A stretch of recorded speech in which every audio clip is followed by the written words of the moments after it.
ಇನ್ನು ಪಕ್ಷಕ್ಕೆ ಮುಜುಗರ ತಂದ ಕಾರಣಕ್ಕೆ ಈಶ್ವರಪ್ಪ ಅವರನ್ನ ಬಿಜೆಪಿ ಪಕ್ಷದಿಂದ ಉಚ್ಚಾಟನೆ ಮಾಡಬೇಕು ಅನ್ನೋ ನಿರ್ಧಾರಕ್ಕೆ ಬಿಜೆಪಿ ಬಂದಿದೆ. ಇದಕ್ಕೆ ಸಂಬಂಧಪಟ್ಟಂತೆ ಹೆಚ್ಚಿನ ಡೀಟೇಲ್ಸ್ ನಾವು ನೋಡ್ತಾ ಹೋಗೋಣ.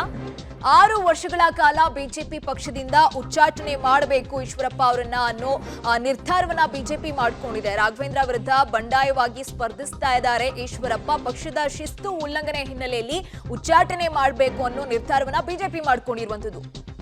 ಪಕ್ಷದ ಎಲ್ಲಾ ಜವಾಬ್ದಾರಿಯಿಂದ ಮುಕ್ತಗೊಳಿಸಿ ಉಚ್ಚಾಟನೆಯನ್ನ ಆಲ್ರೆಡಿ ಮಾಡಲಾಗಿದೆ. ಪಕ್ಷದ ಬಿಜೆಪಿ ಶಿಸ್ತು ಸಮಿತಿಯಿಂದ ಉಚ್ಚಾಟನೆ ಮಾಡಿ ಈಗ ಆದೇಶವನ್ನ ಹೊರಡಿಸಿರುವಂತದ್ದು. ಲೋಕಸಭೆ ಚುನಾವಣೆ ಹಿನ್ನೆಲೆಯಲ್ಲಿ ತಮ್ಮ ಮಗಂಗೆ ಟಿಕೆಟ್ ಅನ್ನ ಕೊಡಬೇಕು ಅನ್ನೋ ನಿರೀಕ್ಷೆಯನ್ನ ಈಶ್ವರಪ್ಪ ಅವರು ಇಟ್ಕೊಂಡಿದ್ರು. ಆದ್ರೆ ಲಾಸ್ಟ್ ಮೂಮೆಂಟ್ ಅಲ್ಲಿ ಟಿಕೆಟ್ ಕೈ ತಪ್ಪಿತ್ತು. ಇದೇ ಹಿನ್ನೆಲೆಯಲ್ಲಿ ಬಿಜೆಪಿ ನಾಯಕರ ವಿರುದ್ಧ ಈಶ್ವರಪ್ಪ ಅವರು ಮುಗಿ ಬೀಳ್ತಾರೆ.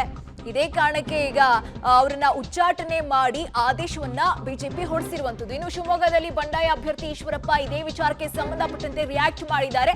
ನಾನು ಯಾವುದೇ ಉಚ್ಚಾಟನೆಗೂ ಹೆದರೋದಿಲ್ಲ, ಬಗ್ಗೋದಿಲ್ಲ ಅನ್ನೋ ಹೇಳಿಕೆಯನ್ನ ಕೊಟ್ಟಿರುವಂತದ್ದು. ನನಗೆ ಯಾವುದೇ ಉಚ್ಚಾಟನೆ ಪತ್ರ ಕೂಡ ಬಂದಿಲ್ಲ. ನಾನು ಪಕ್ಷದಿಂದ ಉಚ್ಚಾಟಿಸ್ಲಿ ಅಂತ ಕಾಯ್ತಾ ಕೂತಿದ್ದೆ. ಏನಾಗುತ್ತೆ ಫೇಸ್ ಮಾಡ್ತೀನಿ ಅನ್ನೋ ಹೇಳಿಕೆಯನ್ನ ಕೊಟ್ಟಿರುವಂತದ್ದು. ಶಿವಮೊಗ್ಗದಿಂದ ನನ್ನ ಸ್ಪರ್ಧೆ ಸ್ಪಷ್ಟ, ನಾನೇ ಗೆಲ್ತೀನಿ ಅನ್ನೋ ವಿಶ್ವಾಸವನ್ನ ಕೂಡ ಕೊಡ್ತಾ ಇದ್ದಾರೆ. ಗೆದ್ಮೇಲೆ ನಾನೇ ಹೋಗಿ ಬಿಜೆಪಿಗೆ ಸೇರ್ಕೊಳ್ತೀನಿ ಅಂತ ಈಶ್ವರಪ್ಪ ಅವರು ಒಂದ್ ರೀತಿಯಾಗಿ ವಿಶ್ವಾಸದ ಮಾತುಗಳನ್ನ ಇವತ್ತು ಪಬ್ಲಿಕ್ ಟಿವಿ ಮುಂದೆ ಮಾತನಾಡಿರುವಂತದ್ದು. ಏನ್ ಮಾತನಾಡಿದ್ರು ಎಲ್ಲವನ್ನ ನೋಡ್ತಾ ಹೋಗೋಣ.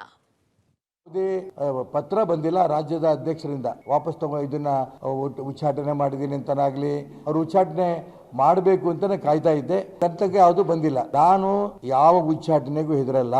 ಸ್ಪರ್ಧೆ ಮಾಡೋದು ಶಿವಮೊಗ್ಗ ಲೋಕಸಭಾ ಕ್ಷೇತ್ರಕ್ಕೆ ಸ್ಪಷ್ಟ ಅನ್ನೋದು ಹೇಳಿದ್ದೆ. ನಿಲ್ಲೋದು ಸ್ಪಷ್ಟ, ಗೆಲ್ಲೋದು ಸ್ಪಷ್ಟ. ಮಾನ್ಯ ನರೇಂದ್ರ ಮೋದಿ ಪ್ರಧಾನಮಂತ್ರಿ ಮಾಡೋದಕ್ಕೆ ಕೈ ಎತ್ತೋದು ಸ್ಪಷ್ಟ.